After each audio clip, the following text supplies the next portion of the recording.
வணக்கம், இது உங்கள் தினக்கதிர். எங்கள் சேனலுக்கு வரவேற்கிறோம். இன்று 2025 முதல் 26 வரை ஆண்டுக்கான மத்திய பட்ஜெட்டையும் சமீபத்திய ஒதுக்கீடுகளில் தமிழகம் புறக்கணிக்கப்பட்டதாக குற்றம் சாட்டும் திமுக மற்றும் அதிமுக கட்சிகளிடமிருந்து அது எழுப்பியுள்ள குறிப்பிடத்தக்க விமர்சனங்களையும் ஆராய்வோம்.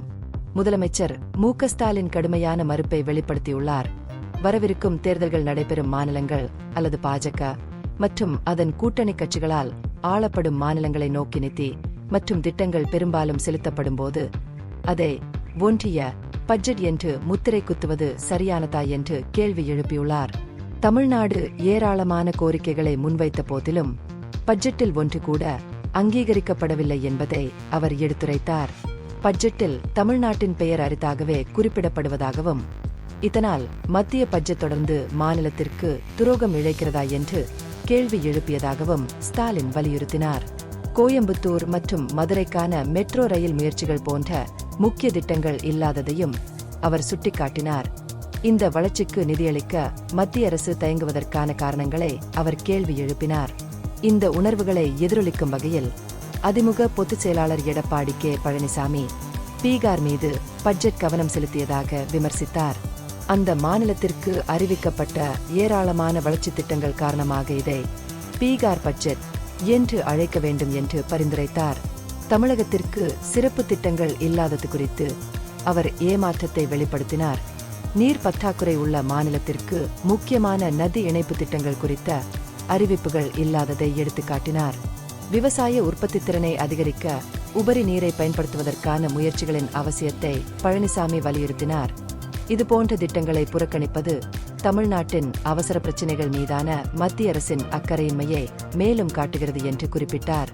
நிதியமைச்சர் தங்கம் தென்னரசுவும் பட்ஜெட்டை விமர்சித்தார். தேசிய வளர்ச்சிக்கு முக்கிய பங்களிப்பாளராக இருக்கும் தமிழ்நாடு நியாயமற்ற முறையில் புறக்கணிக்கப்பட்டுள்ளது என்று கூறினார்.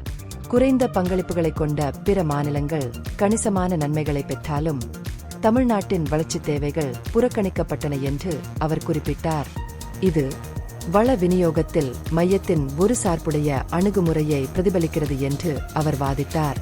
முந்தைய பட்ஜெட்டை விட 2025 முதல் 26 வரை மத்திய பட்ஜெட்டில் வடகிழக்கு மாநிலங்களுக்கான ஒதுக்கீடு 0.25% அதிகரித்துள்ளது குறிப்பிடத்தக்கது. மொத்த பட்ஜெட் ஆதரவின் 10% கீழ் 54 மத்திய அமைச்சகங்களிலிருந்து வடகிழக்கு பகுதிகளுக்கான ஒட்டுமொத்த ஒதுக்கீடு அதிகரித்துள்ளது.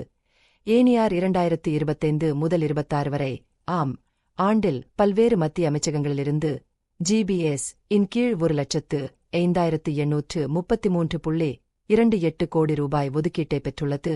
இது 2024 முதல் 25 வரை ஆண்டில் 1,893.23 கோடி ரூபாயாக இருந்தது. முடிவில் 2025 முதல் 26 வரை மத்திய பட்ஜெட் குறிப்பிடத்தக்க விவாதத்தை தூண்டியுள்ளது. தமிழ்நாட்டின் முக்கிய அரசியல் கட்சிகள் புறக்கணிக்கப்பட்டதாக கருதப்படுவது குறித்து அதிருப்தியை வெளிப்படுத்தியுள்ளன. முக்கிய திட்டங்கள் மற்றும் மாநிலத்திற்கான ஒதுக்கீடுகள் இல்லாதது குறித்து விமர்சனங்கள் மையமாக உள்ளன. இது நாடு முழுவதும் வளங்களின் சமமான விநியோகம் குறித்த கேள்விகளை எழுப்புகிறது. இந்த பகுப்பாய்வு நுண்ணறிவுள்ளதாக கண்டால் முக்கியமான அரசியல் முன்னேற்றங்கள் குறித்த கூடுதல் புதுப்பிப்புகளுக்கு லைக் செய்யவும், ஷேர் செய்யவும், சப்ஸ்கிரைப் செய்யும். இது உங்கள் தினக்கதிர். நன்றி.